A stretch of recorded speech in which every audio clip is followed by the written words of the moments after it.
Hello friends, welcome back. Hope आप सब अच्छे से होंगे। इस वीडियो में हम लेजर के इम्पॉर्टेंट एमसीक्यूज डिस्कस करते हैं।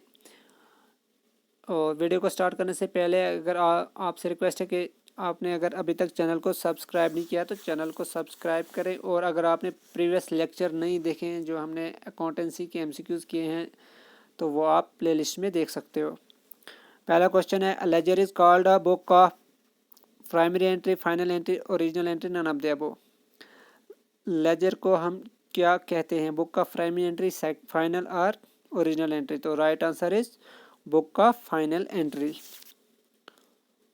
और जर्नल को कहा जाता है बुक ऑफ प्राइमरी एंट्री और book of original entry. From which of the following is a ledger account prepare.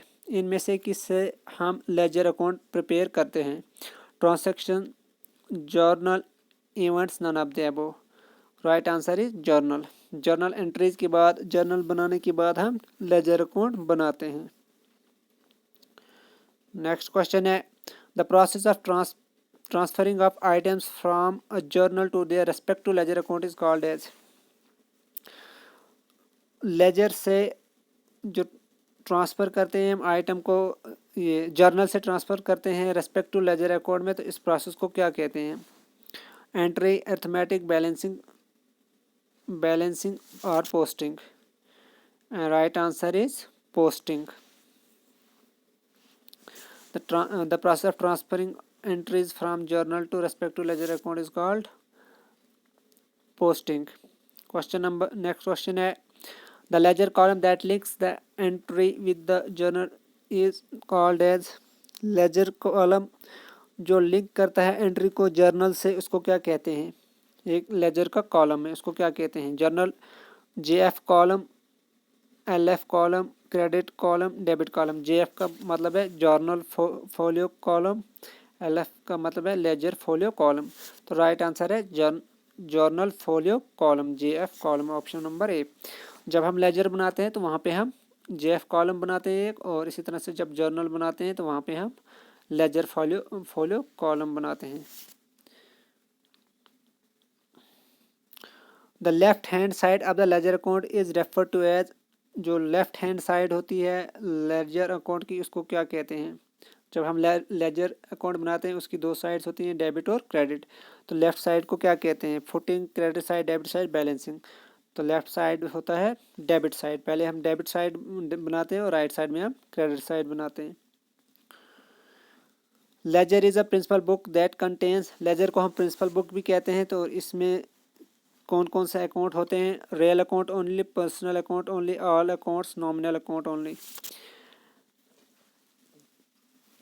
Laser में कौन कौन से अकाउंट्स होते हैं? तो right answer is all accounts. Real account भी होते हैं, पर्सनल अकाउंट भी होते हैं, नॉमिनल अकाउंट्स भी होते हैं। Accounts that have credit balance are close by using the statement. वो अकाउंट्स जिनका क्रेडिट बैलेंस होता है तो उनको क्लोज जब करते हैं तो क्या लिखते हैं हम? By balance brought down, by balance carry down, to balance brought down, to balance carry down. तो जब क्रेडिट बैलेंस होता है तो हम टू बैलेंस कैरी डाउन करते हैं, ऑप्शन नंबर डी। तो अगर डेबिट बैलेंस होता है, क्रेडिट बैलेंस मतलब जब क्रेडिट बैलेंस, जब लेजर अकाउंट की क्रेडिट साइड ज़्यादा होगी तो फिर हम उसको बैलेंस करते हैं। तो डेबिट मतलब डेबिट साइड कम होती है तो डेबिट साइड में हम लिखते हैं जितना वो अमाउंट कम होगा उससे, ताकि डेबिट और क्रेडिट इक्वल हो जाए, डेबिट साइड और क्रेडिट साइड। और जितना हम लिखते हैं उसको लिखते हैं हम to balance carry down, left side मतलब डेबिट साइड। तो अगर होता डेबिट बैलेंस मतलब डेबिट साइड ज़्यादा होती तो फिर हम लिखते हैं क्रेडिट साइड में बाय बैलेंस कैरी डाउन, क्योंकि क्रेडिट साइड कम होती है और बाय बैलेंस कैरी डाउन में उतना अमाउंट लिखते हैं जितना वो कम है, ताकि क्रेडिट साइड भी बराबर हो और डेबिट साइड के बराबर हो। तो यहाँ पे पूछा गया है क्रेडिट बैलेंस, तो क्रेडिट बैलेंस के केस में हम लिखते हैं टू बैलेंस कैरी डाउन, और ये लिखा जाता है डेबिट साइड में।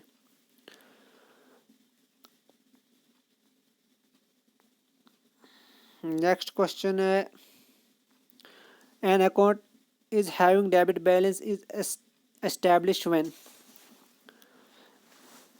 the last entry of the accounting period was posted on the debit side. The amount of debit exceeds the amount of credit. There are more entries on the debit side than on the credit side. एक account कोई account है उसका debit balance कब कब होगा.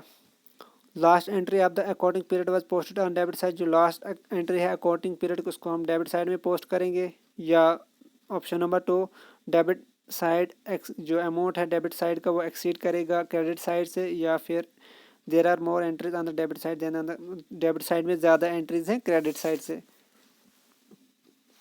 तो इसका right answer है ऑप्शन नंबर बी. जब डेबिट साइड एक्सीड करते हैं क्रेडिट साइड से तो हम बोलते हैं उस अकाउंट को डेबिट बैलेंस है. तो अगर क्रेडिट साइड एक्सीड करती है डेबिट साइड से तो मतलब क्रेडिट साइड का अमाउंट ज़्यादा है डेबिट साइड के अमाउंट से तो हम बोलते हैं उसको क्रेडिट बैलेंस है. Which of the following item will be appearing on the credit side of the ledger account? इनमें से कौन सी आइटम लेजर अकाउंट के क्रेडिट साइड में शो होगी? Discount received account, cash received account, rent expenses, purchases.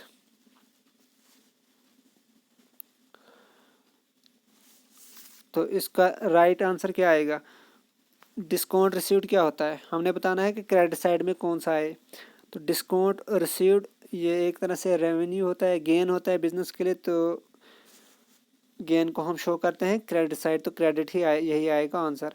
तो cash received cash होगा asset. तो एसेट जब हम रिसीव करते हैं तो हम उसको डेबिट करते हैं. Debit word comes in. और रेंट एक्सपेंस होता है तो ये नॉमिनल अकाउंट है तो डेबिट ऑल एक्सपेंसेस. और परचेजेस ये भी एक्सपेंस है तो debit all expenses that is purchases भी डेबिट में आएगा. तो क्रेडिट में आएगा डिस्काउंट रिसीट क्योंकि ये रेवेन्यू है, ये गेन है बिजनेस के लिए. तो गेन को हम क्रेडिट करते हैं नॉमिनल अकाउंट के हिसाब से. Among this which item is use as a base for preparing trial balance. इनमें से कौन सी आइटम यूज ट्रायल बैलेंस बनाने में यूज़ की जाती है? मतलब किस आइटम के बेस पे हम ट्रायल बैलेंस बनाते हैं? Cash account, balance sheet, journal, ledger account. Right answer is ledger account. सबसे पहले जर्नल हम बनाते हैं उसके बाद बनाते हैं हम लेजर और लेजर के बाद नेक्स्ट स्टेप होता है ट्रायल बैलेंस. और नेक्स्ट क्वेश्चन है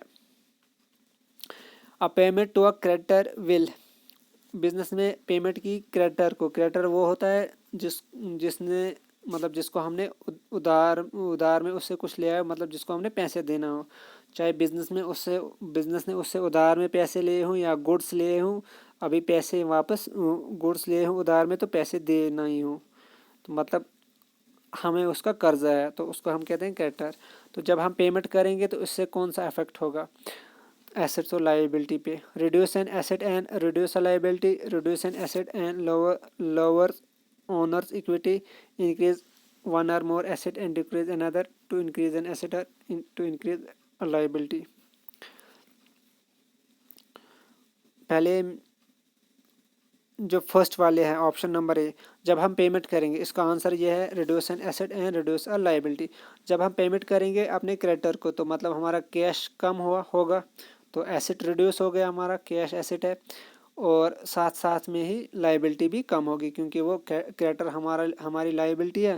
तो जब हम उसको पे करेंगे तो हमारी लाइबिलिटी भी कम होगी. तो मतलब एसेट भी कम होगा और लाइबिलिटी भी कम होगा. तो ये ऑप्शन नंबर 1 राइट है.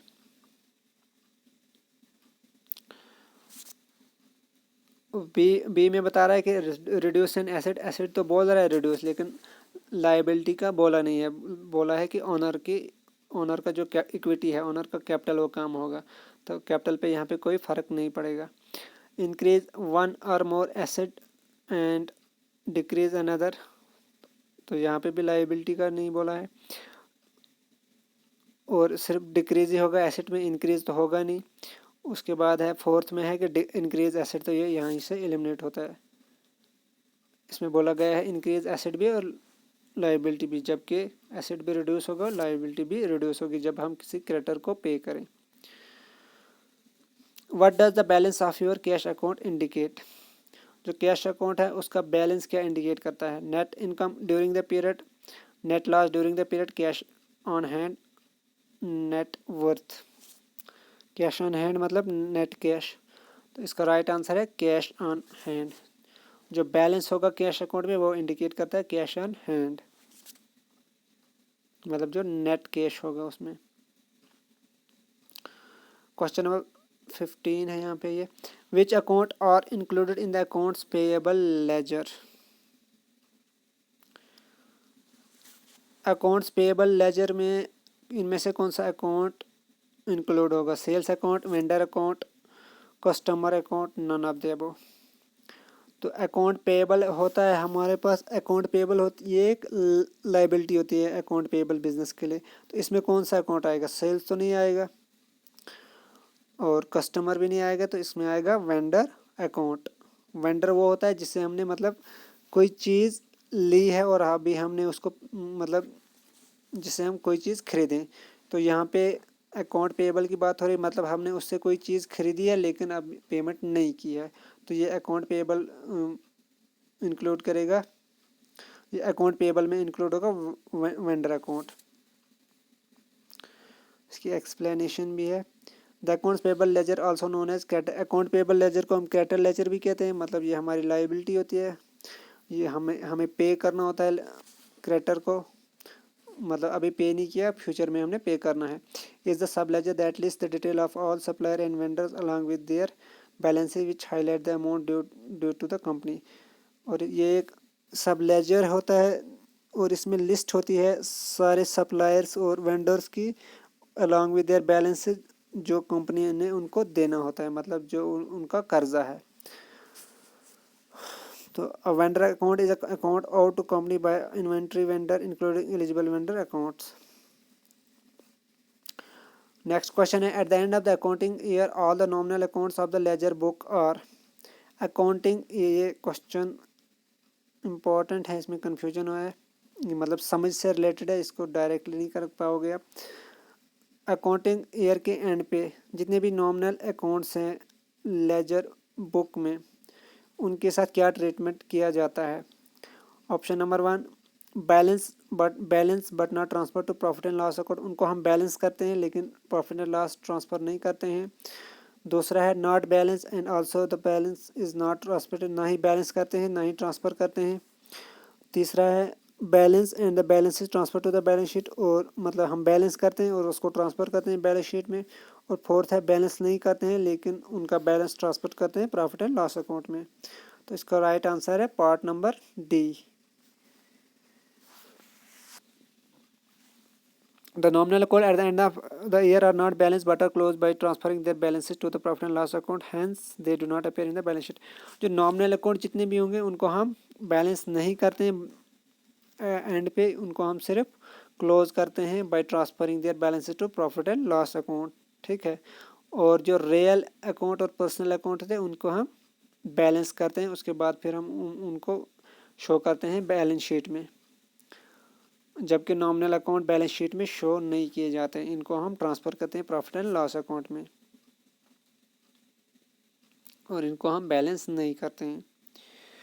Journal and ledger records transactions in, ये आपको पता ही होगा, जर्नल और लेजर्स कैसे ट्रांजैक्शन रिकॉर्ड करते हैं? Chronological order and analytic order and chronological order respectively, chronological order and analytical order respectively and analytic order only। तो इसका आंसर है पार्ट सी। जर्नल रिकॉर्ड करता है क्रोनोलॉजिकल ऑर्डर में और लेजर रिकॉर्ड करता है एनालिटिक ऑर्डर में। विच ऑफ द फॉलोइंग अकाउंट में हैव अ डेबिट और क्रेडिट बैलेंस, इनमें से किस अकाउंट का या तो डेबिट बैलेंस होगा या क्रेडिट बैलेंस होगा? Partners current account, purchase account, commission received account, none of the above. तो राइट आंसर है partners current account. Purchase account का होता है डेबिट बैलेंस, कमीशन रिसीव्ड ये रेवेन्यू है, गेन है, ये रेवेन्यू है बिजनेस के लिए, तो इसका होगा क्रेडिट बैलेंस। लेकिन हमें पूछा गया है कि डेबिट भी होगा और क्रेडिट भी होगा, कभी डेबिट और कभी क्रेडिट, तो ये होता है पार्टनर्स करंट अकाउंट। एक्चुअली में ये पार्टनरशिप का क्वेश्चन है। In case of partnership type of ownership in a business partner current account is prepared when capital is fixed, transactions such as drawing salary and the balance of this account fluctuate every year। जो partner current account होता है इसका balance fluctuate करता है हर साल और इसका balance debit भी होगा और क्रेडिट भी होगा। डेबिट भी हो सकता है, क्रेडिट भी हो सकता है। ये जब पार्टनरशिप हम पढ़ेंगे तो वहाँ पे डिटेल में करेंगे। Which of the following is known as principal book of account, तो इनमें से किसको प्रिंसिपल बुक ऑफ अकाउंट कहा जाता है, तो ये लेजर को कहा जाता है। The credit balance of personal account shows, important question है क्योंकि इसमें थोड़ा कन्फ्यूजन है। Credit balance of personal account show, इनमें से ये कौन सा ये क्रेडिट बैलेंस जो पर्सनल अकाउंट है वो क्या शो करेगा, इनमें से कौन सा अकाउंट शो करेगा जो क्रेडिट बैलेंस है। Cash in hand, amount payable, income, amount receivable. अब देखो कैश इन हैंड एसिड है तो ये रियल अकाउंट है, तो इसको हम डेबिट करेंगे, इसका डेबिट होगा। उसके बाद है अमाउंट रिसीवेबल, ये भी एसिड होता है तो इसका भी डेबिट बैलेंस होगा। अब इनकम और अमाउंट पेएबल, यहाँ पे इनकम इसका क्रेडिट बैलेंस होता है नॉमिनल अकाउंट के हिसाब से, और अमाउंट पेएबल इसका भी अमाउंट पेएबल लायबिलिटी है और इसका भी क्रेडिट बैलेंस होता है। लेकिन क्वेश्चन में पूछा गया है कि पर्सनल अकाउंट इनमें से किस जो क्रेडिट बैलेंस है पर्सनल अकाउंट को वो क्या शो करेगा, तो पर्सनल अकाउंट इनमें से कौन सा है, कैश और कैश इन हैंड और अमाउंट रिसीवेबल, ये डेबिट में आएंगे, ये तो सीधा एलिमिनेट हो जाते हैं, ये रियल अकाउंट भी है और डेबिट में आएंगे। अब अमाउंट पेएबल और इनकम इन दोनों का क्रेडिट साइड आएगा, लेकिन यहाँ पे पूछा गया है पर्सनल, चूंकि इनकम अकाउंट ये नॉमिनल अकाउंट है लेकिन हमें पूछा गया पर्सनल, और पर्सनल अकाउंट यहाँ पे है amount payable account. Amount payable मतलब लायबिलिटी अकाउंट है, और लायबिलिटी हमने किसी को देनी होती है, किसी पर्सनल को, तो ये पर्सनल अकाउंट होता है। तो यहाँ पे ये चीज़ समझने वाली थी कि पर्सनल अकाउंट यहाँ पे मेन चीज़ थी, नहीं तो अगर सीधा होता कि किसका क्रेडिट बैलेंस होगा तो फिर इनकम भी आता और अमाउंट पेएबल भी आता। विच of the following is a real account, इनमें से कौन सा रियल अकाउंट है, बिल्डिंग, कैपिटल, रेंट, ऑल, तो इसमें राइट आंसर है building account is real account. Real account वो अकाउंट होता है जो एसेट से डील करता है, तो बिल्डिंग एसेट है तो ये रियल अकाउंट है, कैपिटल पर्सनल अकाउंट है, रेंट नॉमिनल अकाउंट है। Which of the following statement is correct, इनमें से कौन सा स्टेटमेंट करेक्ट है। All entries except cash transaction can be recorded through journal, ये एक्चुअली में सब्सिडायरी बुक्स जो होती हैं आगे उनसे रिलेटेड है, जिनको हम जर्नल बुक्स भी कहते हैं। तो पहली जो ऑप्शन नंबर ए है, सारी एंट्रीज एक्सेप्ट कैश के अलावा जितनी भी एंट्री है उनको हम रिकॉर्ड करते हैं जर्नल में, मतलब ये जर्नल एंट्री की बात नहीं हो रही है, ये जर्नल बुक्स की बात हो रही है, जैसे sales book, purchases book etcetera, sales return book, purchases return book. तो पहला ऑप्शन बताता है कि कैश ट्रांजैक्शन के अलावा जितनी भी ट्रांजैक्शन होती है एंट्रीज होती हैं उनको हम जर्नल में रिकॉर्ड करते हैं। दूसरा बताता है ledger is a part of subsidiary book, ledger subsidiary book का पार्ट है। ऑप्शन नंबर सी है purchase book record all purchases whether cash और क्रेडिट, परचेज बुक सारे परचेजेस रिकॉर्ड करते चाहे वो कैश में हो या क्रेडिट में हो। और bank column of cash book always has debit balance. अब देखो पहले में जो इसके जो इनकरेक्ट है उनके बारे में डिस्कस करते हैं। Ledger is a part of subsidiary book, तो ये ट्रू नहीं है। दूसरा है purchase book record all purchases whether cash और क्रेडिट, परचेज बुक सिर्फ ये जो क्रेडिट परचेजेस होती हैं उनको रिकॉर्ड करती है, कैश परचेजेस को नहीं। जितनी भी कैश रिकॉर्ड ये कैश में होंगे ट्रांजैक्शन तो वो सारी कैश बुक में होती हैं, चाहे वो एसेट्स की हो या गुड्स की हो, तो वो कैश बुक में रिकॉर्ड करते हैं। लेकिन यहाँ बोला गया है कि परचेज बुक रिकॉर्ड करता है परचेजेस चाहे वो कैश में हो या क्रेडिट में हो, तो ये गलत हुआ। Back column of cash book always has debit balance, जो बैक कॉलम है कैश बुक का उसका हमेशा डेबिट बैलेंस होता है, तो ये भी गलत है। कैश कॉलम का होता है डेबिट बैलेंस कैश बुक में, लेकिन जो बैक कॉलम होता है उसका डेबिट भी होता है, हो सकता है क्रेडिट भी हो सकता है, तो यहाँ बोला गया है हमेशा डेबिट बैलेंस होता है, तो ये भी गलत हुआ। और जो फर्स्ट बताया गया है कि all entries except cash transaction can be recorded through journal, तो यही ट्रू है। तो जितनी भी कैश ट्रांजैक्शंस के अलावा जो एंट्रीज हैं उनको हम रिकॉर्ड करते हैं जर्नल बुक्स में। तो जो कैश ट्रांजैक्शंस होती हैं चाहे वो एसेट से रिलेटेड हो या गुड्स कैश में खरीदी हो हमने या कैश में बेची हो या एसेट्स कैश में बेची हो, तो वो कैश बुक में आता है। और परचेजेस में आता है क्रेडिट परचेजेस मगर सिर्फ गुड्स की, और सेल्स बुक में आता है क्रेडिट सेल ऑफ गुड्स। लेकिन जो कहते हैं क्रेडिट सेल या क्रेडिट परचेज ऑफ एसेट आता है, एसेट क्रेडिट सेल और क्रेडिट परचेज ऑफ एसेट आता है जर्नल प्रॉपर में। तो ये सब्सिडायरी बुक का क्वेश्चन था। नेक्स्ट क्वेश्चन है purchase return account always show a dash balance. Purchase return account इनमें से कौन सा हमेशा कौन सा बैलेंस शो करता है? डेबिट, क्रेडिट, इधर ए और बी, नन। तो क्रेडिट बैलेंस शो करता है। तो आप इसको सीधा याद रख सकते हो कि परचेज अकाउंट एक्सपेंस होता है तो परचेज का हम लिखते हैं डेबिट, तो जब परचेज रिटर्न होगा तो उसका रिवर्स हो जाएगा, सीधा ऐसे ही याद रखो आप। तो रिवर्स होगा तो ये क्रेडिट होगा। परचेज का पता है कि डेबिट होता है तो परचेज रिटर्न का क्रेडिट। इसी तरह से सेल्स का होता है क्रेडिट बैलेंस, लेकिन सेल्स रिटर्न का होता है debit balance. Discount account will always have. Discount account में हमेशा कौन सा इफेक्ट होगा, नहीं कौन सा बैलेंस होगा इनमें से? Only debit balance, nil balance, only credit balance, debit और क्रेडिट बैलेंस। डिस्काउंट अकाउंट का या तो डेबिट होगा या क्रेडिट, ये डिपेंड करता है कि डिस्काउंट हमने अलाउ किया है या रिसीव किया है। Discount is a nominal account which can have either debit or credit balance because discount can be allowed as well as received. ठीक है, if it is discount, if it is allowed it can have a debit balance and if it is received it can have a credit balance. ठीक है, अगर business ने discount किया, हमने sales की, हमने डिस्काउंट दिया कस्टमर को, तो ये हमारे लिए एक्सपेंस है तो तब इसका डेबिट बैलेंस होगा।